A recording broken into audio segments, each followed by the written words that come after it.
The Gloriana Set by ThebeMoon, read by LMX Mabella. Summary. The war is won, and Hermione Granger is back at Hogwarts as an 8th year, feeling reckless and determined to shed her prim bookworm persona. She will do as she pleases, and anyone who doesn't like it will see the business end of her wand. Also returning is Draco Malfoy, universally hated but determined to restore his family's name. Hermione's hopes for a quiet school year are quickly dashed as she contends with mischievous first years, killer plans, enchanted hair accessoires, a totally inappropriate Moaning Myrtle, renegade Death Eaters, a nice vampire, a poorly named study group, a depraved party, and mysterious, threatening blood messages on the castle walls. We have redemption, partial redemption, and sadly or hilariously, no redemption at all. Throw in a snarky, disturbingly attractive Draco with his own secret agenda, and we have a very slow-burn Dramione with a side of whodunit. A Dramione fanfiction. Chapter 1. Mine. The station was empty. A small stretch of wooden platform and a stone-peaked roof building and a creaking sign. Hogsmeade. Hermione landed with a thunk of her heels against wood, her trunk in one hand and a cat carrier in the other. She had never really noticed the station before. The platforms, the tracks, the creaking sign, the wooden benches painted in alternating colors of red, green, blue, and yellow. She had always arrived by train, too busy frantically rechecking her bags and robes, gathering stray candy, quills, and cards that Ron had dropped or forgotten. Then she'd be pushed into a swirling swarm of teenagers, borne helplessly towards the carriages and driven away. Not once had she ever looked back at the station. Her eyes were always fastened ahead, heart pounding with excitement. Not this time. She had chosen to apparate to the station instead, avoiding the train and the crowd. She was here to finish her education and sit for her new, not relive her Hogwarts days. She didn't feel like a student anymore, not even an 8th year, the special class the new headmistress had created for the returning 7th years. She envied Harry, who'd chosen to enter aura training instead of returning. Ron tried to do the same, but his grades weren't high enough. He needed Newt to qualify. He'd sulked for days over the letter from the ministry. Hermione herself had no desire to become an aura, although she received a personal letter from Shacklebolt inviting her into the training program. She sat on the nearest bench, trunk and cat carrier settling obediently beside her, and tilted her head backwards to catch the warm sun. Odd how clear and warm the weather was. Quite unlike Scotland. Odd to be at Hogwarts Station sitting alone in a too-heavy uniform and robe, bathed in warm sunshine and silence. A loud crack shattered the stillness, and Hermione leaped to her feet, worn out, eyes wide. Another student, also in uniform, also holding one handle of a trunk, his back to her. He stood facing the tracks, head drooping, fists clenched. She knew that profile, that shock of blonde hair, that long, thin frame. For a moment, the only sound was the creaking sign, and the boy's, man's really, ragged breath. She gasped, and now it was his turn to leap to attention. Wild-eyed, worn out. Grey eyes fastened on her instantly, then rolled dramatically, and Hermione knew his thoughts as clearly as if he'd spoken out loud. Of course it was her, of course she'd be here, of course he wouldn't get 2 seconds alone to steal himself. She almost sympathized, since she felt the same. She hadn't purposely apparated herself here early so she could stand on a Hogsmeade station platform with Draco Malfoy. The light breeze from the mountain suddenly strengthened, carrying the faint call of a train whistle, and Hermione turned her head to see the scarlet engine burst out of a far-off tunnel and shoot towards the station with impossible speed. A fainter beating of wings from the opposite direction shifted her gaze back towards Malfoy, and the two silently watched a black line of skeletal thestrals wind down from the heights in a single file, each pulling a black, low-slung carrot. Another blast from the train whistle, this one almost deafening, and Hermione felt a strong urge to avoid the mob that would soon swarm the station. She walked down the platform, brushing past Malfoy, Crookshank's carrier floating behind her. Her trunk she left to be brought with the baggage. The Thestrals' carriages were now lined up alongside the tracks, and she had her eyes on the last and smallest one. Hopefully it would fill up quickly and whisk her to the castle with the least fuss. Again, she wasn't the only one with such thoughts. Malfoy's long legs quickly outpaced hers, and he leaped inside the last carriage in one fluid motion. Then he leaned back, arms slung over the back of the seat, insufferably smug, looking at her over the carriage's folded down top. "Mine?" his eyes said darkly, a familiar look for him. "Mine." His eyes seemed to say, "Everything I want is mine, even after the war, after the failure and defeat, destruction and the hatred. You are still a mudblood, I am still a Malfoy. I am still free, and anything I want is still mine." Hermione froze. Her hyperactive sense of justice instantly kindled. She was here first. He purposely cut in front of her to take that carriage. Suddenly everything the man had done, the horror and tragedy he personally caused, paled in comparison to this one bold action. She was here first. Now she'd have to be the better person, half away to a larger carriage, red-faced with righteous indignation, because that was what Hermione Granger did, not lower herself to his level. Then she blinked slowly, remembering a trapped beetle, a scared girl, an innocent couple obliviated and exiled for the crime of loving her. Malfoy, you have no idea what levels I've descended to. Her face must have changed because Malfoy's eyes widened slightly.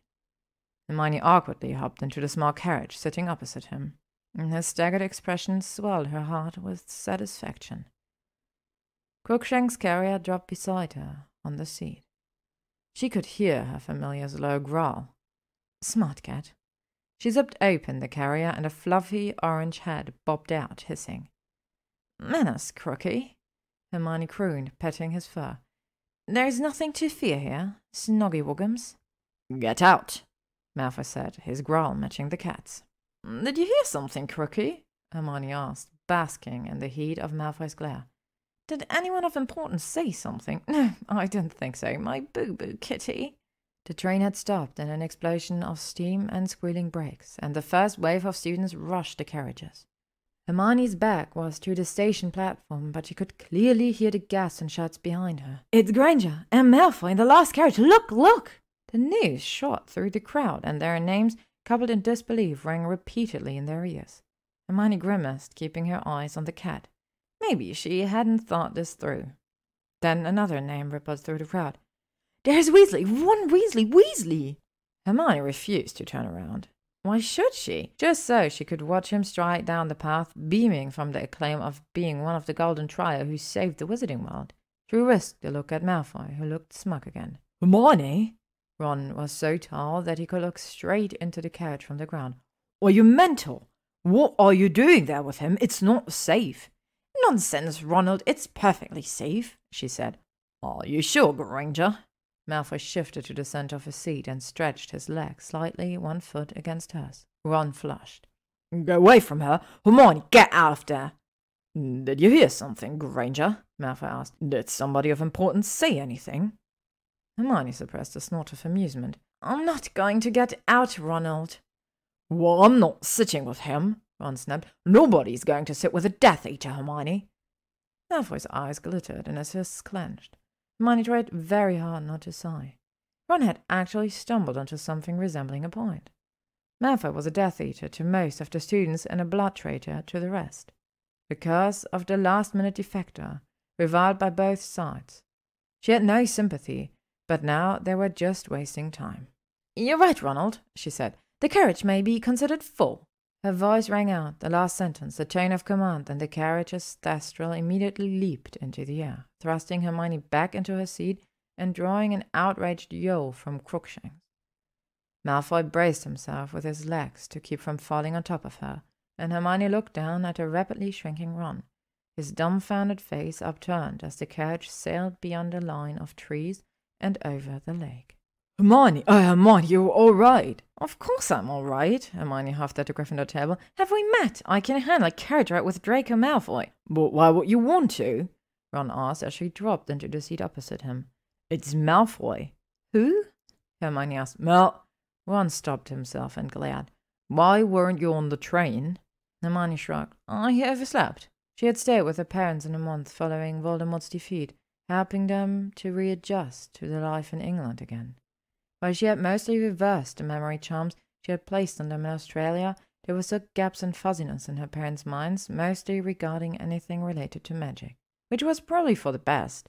They had picked up their dental practice again well enough, and didn't object to her returning to Hogwarts. Another ripple shuddered through the Gryffindor table. Hermione overslept? On the first day at Hogwarts, our Hermione! Her friends looked practically bordered on betrayal. Missing classmates and still shattered castle walls they took in stride, but Hermione Granger was never tardy. Hermione put a napkin on her lap and tried not to sigh. Again, she understood, she really did. They just wanted security and peace and a feeling of normality, whatever that was. Would it kill her to give it to them? I was up too late reading my potion textbook, she lied. The thought of the earth powder can temporarily nullify all magic within. Relieved murmurs all around. Ron smiled and shook his head. That was our Hermione, staying up all night and needless study. All was well. The chattering and scrabbling resumed, and Hermione stared into her goblet. She really hated pumpkin juice. Run! Breathed Romilda Vane, shifting close to his side with a sweep of long black hair. That was a wonderful interview you gave the prophet. With Harry's absence, Vane was happy to move on to another war hero. Everyone needs to know the truth. Hermione snorted softly. The interview revealed only a passing resemblance to the truth, dwelling on Ron's exploits and minimizing Hermione's and even Harry's roles, and failing to mention Neville at all. She met Neville's eyes, expecting to see hurt at the snub, but he was talking softly to Ginny, flashing his newly sexy smile. Somebody had certainly grown up over the past year, she realized with a shock. A long way from her first journey to Hogwarts, when Hermione had roamed the compartments looking for Neville's toad, she felt an almost maternal pride. The day she met Harry and Ron doing some rubbish magic, and met Malfoy too, she realized suddenly, remembering his sneer when she burst innocently into the Slytherin's compartment and met only ridicule. She looked over at Malfoy now, sitting a bit apart at the Slytherin table, expecting to see that same sneer, but he just lounged on his bench, ignored by his housemates. It would take more than total ostracization to humble that man. A dragon with a meat cleaver couldn't humble that man. Hermione was actually glad to see it. A chastened Malfoy would be almost as horrific as an irresponsible Granger. Perhaps her fellow Gryffindors weren't the only ones eager for normalcy. The entire Great Hall clapped a seemingly endless line of first years. This year's class, plus all the Muggleborns banned from attending the year before, followed Hagrid up the center aisle. The Sorting Hats sang a long song about peace and friendship and house unity, then divided all the children up. The Gryffindors groaned each time a student was placed into Slytherin, Ron loudest of all, which irritated Hermione. "Stop it, Ronald," she hissed. "They're just children."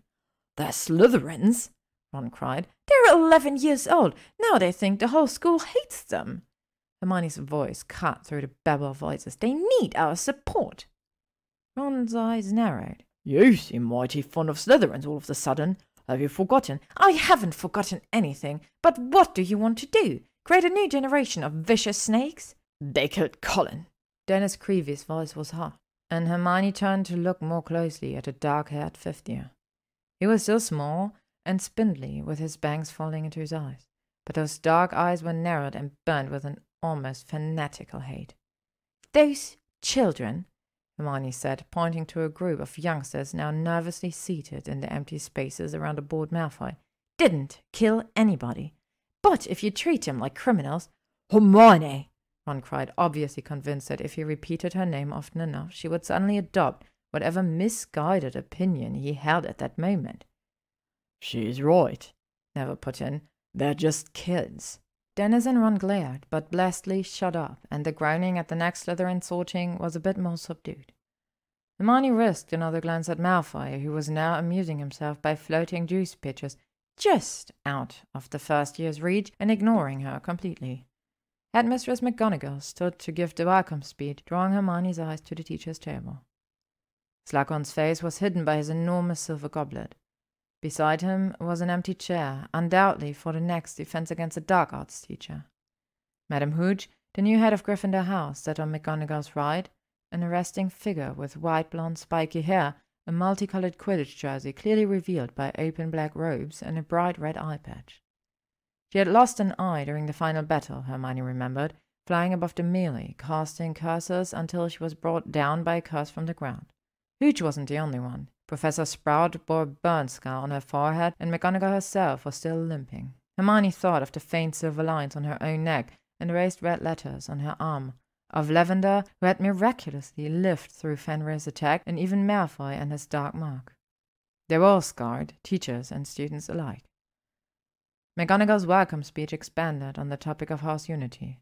When Hogwarts got hold of an idea, she knew from experience the teachers pushed it hard. Many students, especially Ron and Dennis, were shifting in their seats, flushing with anger, but the appearance of the feast on their plates cooled everyone down. She managed to dodge Ron in the chaotic race to the house dorms, but he captured her hand in the Gryffindor common room and pulled her to a large windowsill. "Hermione," he said huskily, his other hand tangled in her curls. "Haven't seen you in weeks. Missed me?" She looked up at him levelly. Sleeping with Ron in the days after the last battle, when they were racked with grief and guilt, had been a truly impulsive move. They had cheated death, and old rules and Maud simply didn't seem to apply. Sex was a way to feel better, and had certainly worked spectacularly for Ron. His tears for Fred and the other victims had vanished as if she'd waved a wand, which perhaps she did in a way, only to reappear when a little extra wheedling was required. She'd finally broken it all off, saying she was too sad and overwhelmed with worry over her parents for a serious relationship. But now he believed returning to Hogwarts meant everything was back to normal. Hermione knew what Ron was thinking. He, had won the war, and it was time for the spoils. Heroes would bask in women and adoration, while the defeated Slytherins lay crumbled and broken. Ron was in for a rude awakening, and she didn't look forward to dishing it out. Honestly, was there truly no one else around to deliver unpleasant truths to the masses? She knew what was ahead for Ron, though. The public adulation would inevitably die down. Even a Merlin's second-class medal couldn't change a bad nude score, and none of the Slytherins she saw tonight looked particularly broken. "No, Ronald," she said, drawing back. "We talked about this." "I know you want it," he breathed. "I remember." He pressed her against the edge of the windowsill.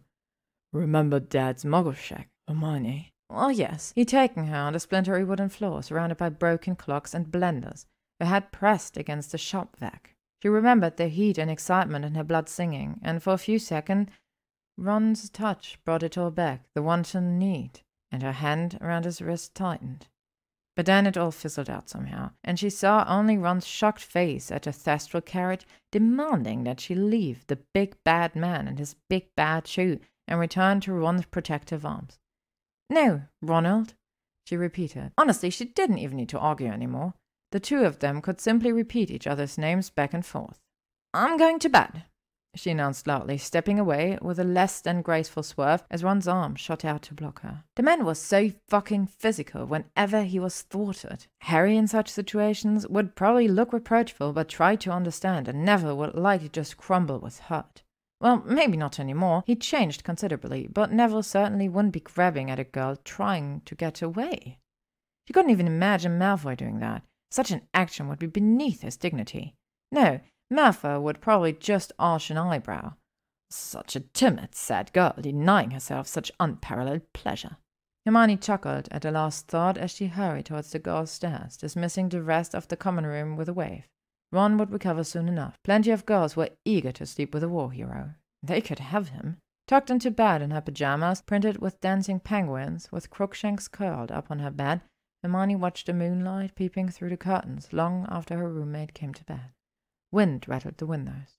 Finally, she pulled her wand from under her pillows and set wards around her bed, repelling any intruders. Old habits died hard. Perhaps 8th year wouldn't be so bad. It would be nice to be responsible only for herself. She had already turned down McGonagall's invitation to be head girl. Padma Patil would do a fine job. Hermione didn't even want to be a prefect. She'd done her bit for the Wizarding World, and for now, anyway, Hermione was the only cause she was interested in. To be continued. So, as I love Dramione very, very much, and I especially love 8th year stories, I'm super happy to present to you this new series I'm doing, which is the Gloriana set by ThebeMoon.